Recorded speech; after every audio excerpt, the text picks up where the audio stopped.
मित्रों, जीत के लिए किस्मत की नहीं बल्कि काबिलियत और जुनून की ज़रूरत पड़ती है। और जीवन में जो बड़े मौके हैं, बड़े अवसर हैं, वह एक बार ही आते हैं। तो याद रखिए, जीत के लिए सिर्फ आपके जुनून और काबिलियत की बस आवश्यकता नहीं होती, बल्कि वह मौका और अवसर भी आना चाहिए जिसमें आप अपनी काबिलियत का प्रदर्शन कर सकें। इस जीवन और जगत में आप देखते होंगे कितने ऐसे काबिल लोग हैं जो बेचारे मारे मारे घूम रहे हैं, क्योंकि उनको कभी अवसर मिला ही नहीं है। तो अब वो मौका है मकर राशि और मकर लग्न वालों के लिए, जब उनको अवसर भी मिल रहा है और उनके अंदर काबिलियत और जुनून तो है ही कुल मिलाकर के। अब वह अवसर और काबिलियत का प्रयोग वो कैसे करेंगे, आज इस वीडियो में हम उसका डिस्कस करेंगे। मित्रों, हमको मालूम है कि अगर हम सबसे ज़्यादा बली ग्रहों की बात करें, बलवान ग्रहों की, तो कुछ लोग सूर्य का नाम लेंगे, कुछ लोग मंगल का लेंगे, कोई बृहस्पति देव का नाम लेगा।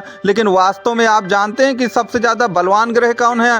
वो हैं आपके राहु देव महाराज। क्योंकि आपको तो मालूम है कि राहु देव महाराज तो सूर्य और चंद्रमा के प्रकाश को भी रोकने की क्षमता उनमें है। और राहु देव इस समय आपके मीन राशि में विराजमान हैं। यहाँ पर एक तथ्य आप जरूर याद रखिएगा कि मीन राशि किन नक्षत्रों से मिलकर के बनी है। मीन राशि आपके पूर्वा भाद्रपद, उत्तरा भाद्रपद और रेवती नक्षत्रों से मिलकर बनी है। क्योंकि देखिए, राशियाँ जो होती हैं कुल मिला के वह भी नक्षत्रों से मिलकर बनी होती हैं। तो याद रखिए, नक्षत्र अगर बलवान हैं तभी राशियाँ बलवान होंगी। अगर नक्षत्र बलवान नहीं है तो राशि कहाँ बलवान हो पाएगी। तो आप ये याद रखिए कि जो पूर्वा भाद्रपद नक्षत्र है वह तो गुरु का नक्षत्र है। और याद रखिए, कोई भी जो राशि होती है वो 9 चरणों से मिलकर बनती है नक्षत्रों के। तो पूर्वा भाद्रपद का केवल एक ही चरण होता है, जबकि उत्तरा भाद्रपद और रेवती नक्षत्र के चारों चरण आपके मीन राशि में आते हैं। और पूर्वा भाद्रपद नक्षत्र तो गुरु का है, लेकिन उत्तरा भाद्रपद नक्षत्र आपके शनिदेव का है।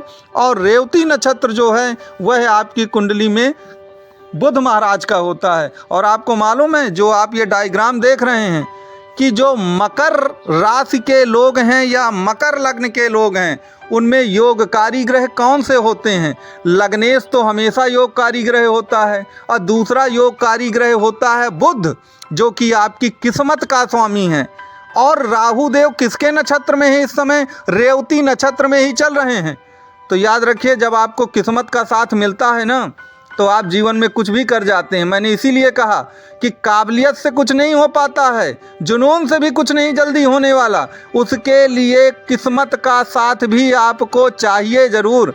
और राहु आपके रेवती नक्षत्र में चल रहे हैं, और रेवती नक्षत्र बुध का नक्षत्र है, और बुध जो है वह आपकी किस्मत के स्वामी हैं। तो यह वह सुनहरा अवसर है जब आप जीत का शंखनाद कर सकते हैं। यदि आपने इस अवसर को छोड़ दिया तो याद रखिएगा, फिर आपको जीवन भर पछताना पड़ सकता है। इसलिए आपको इस अवसर को हाथ से जाने नहीं देना है। आपको ये मालूम है कि राहु के 3 ही परम मित्र हैं, एक बुध, एक शुक्र और तीसरे आपके शनि। और राहु इस समय बुध के नक्षत्र में चल रहे हैं। इसके बाद वह शनि के नक्षत्र में जाएंगे, जो कि उत्तरा भाद्रपद नक्षत्र होगा। तो आपके दोनों हाथों में लड्डू हैं, बस आप इस अवसर का प्रयोग जरूर करिए। अगर आपने इस अवसर को हाथ से छोड़ दिया तो फिर कुल मिला के बात नहीं बनने वाली है। अब आप कहेंगे कि ये अवसर तो आ गया है, लेकिन सन की 7.5 चल रही है। तो देखिए, सन की 7.5 तो उतरती हुई 7.5 है, वह भी आपको सहयोग और लाभ दे करके ही जाएगी। और राहु जो हैं बुध के रेवती नक्षत्र में हैं। और याद रखिए, बुध की 2 ही राशियां हैं, मिथुन और कन्या। तो मिथुन राशि आपके राहु देव महाराज की उच्च राशि कहलाती है। तो वास्तव में इस समय राहु को उच्च का बल प्राप्त है। और तृतीय स्थान का राहु, आपको मालूम ही है कि तृतीय स्थान का राहु निश्चित तौर पर बहुत ही ज़्यादा ताकतवर होता है। वह आपके पराक्रम को उस पराकाष्ठा पे ला देगा जहां पर याद रखिए बड़ी सी बड़ी मुसीबतों को आप चुटकियों में सॉल्व कर लेंगे, हल कर लेंगे। तो यही वो उचित समय है 2024, जब आपको जीत का उद्घोष करना चाहिए और पुरानी सभी बातों को भूल जाइए कि पुराने 6-7 वर्षों में आपने जीवन में कितने कष्ट सहे हैं। आप बिल्कुल रोड पे आ गए हैं, आपका सब कुछ बर्बाद हो गया है। उन बातों को भूल जाइए, उन बातों को बिसार दीजिए।